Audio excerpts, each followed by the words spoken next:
સુરત સુમુલ ડેરીની ચૂંટણી મામલે હવે રાજકીય માહોલ ગરમાઈ રહ્યો છે. તો બીજી તરફ સુમુલ ડેરીના 1,000 કરોડના ગેરરીતિના પણ આક્ષેપ સાથેની ફરિયાદનો અહેવાલ રિપોર્ટ રજૂ કરવાની માંગ ઉઠી હતી.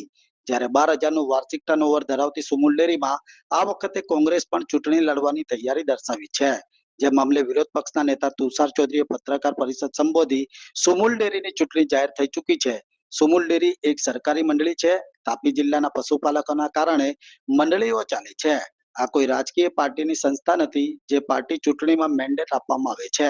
હાલ સુમુલની ચૂંટણીમાં ભ્રષ્ટાચાર કરવા માટે ભાજપ મેન્ડેટ પ્રથા લાવી છે, જેનો કોંગ્રેસ નેતાએ વિરોધ દર્શાવ્યો હતો અને જે કોઈ ભાજપ ઉમેદવાર ઉભો કરશે તેની સામે કોંગ્રેસ ઉમેદવાર ઉભો કરશે તેવું જણાવી મેન્ડેટ પ્રથા માત્ર ભ્રષ્ટાચારને પ્રોત્સાહન આપવામાં લાવ્યો હોવાની મીડિયા સમક્ષ નિવેદન આપ્યું હતું.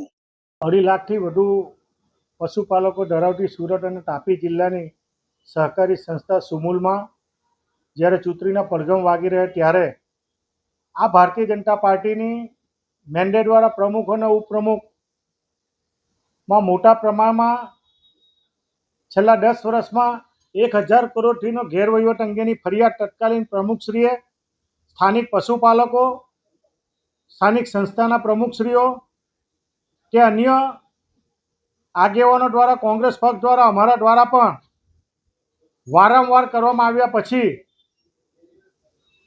રાજ્ય રજિસ્ટ્રારને અને નવસારીના જિલ્લા રજિસ્ટ્રારને તપાસ સોંપવામાં આવી હતી અને કલમ 86 અંતર્ગત એક તપાસનો 2,000 પાનાનો અહેવાલ આજે રાજ્ય સરકાર અને માનનીય મુખ્યમંત્રીના ટેબલ ઉપર છે.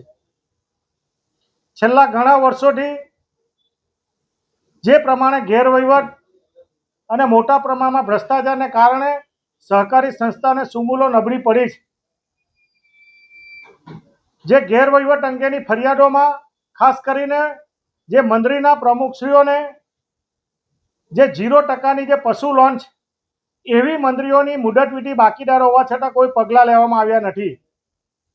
એવી જ રીતે સરકારી જે માંડવી ખાતે સિંધવાઈ ફાર્મની જમીન આપવાની બાબત હતી એ આજે પણ એક ટસુ મળી નથી ને 4.5 કરોડ રૂપિયાનો ગેરવહીવટ જે ખર્ચ કરવામાં આવ્યો છે.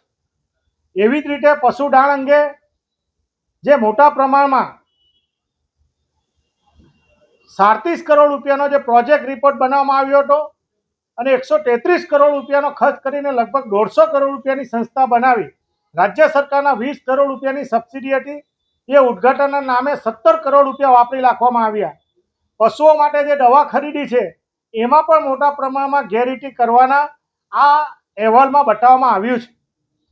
તો ભારતીય જનતા પાર્ટી જ્યારે ચૂંટણી લડવા માટે મેન્ડેટ આપતી હોય અને મેન્ડેટવાળા પ્રમુખો અને ઉપપ્રમુખો હોય તો આજે રાજ્ય સરકાર પાસે મેં માંગણી કરી છે કલમ 86નો રિપોર્ટ જાહેર થવો જોઈએ અને એ અંતર્ગત કોણે દૂધની મલાઈ ખાધી, કોણે પશુપાલકની સાથે અહિત કર્યું એ જાહેર થવું જોઈએ.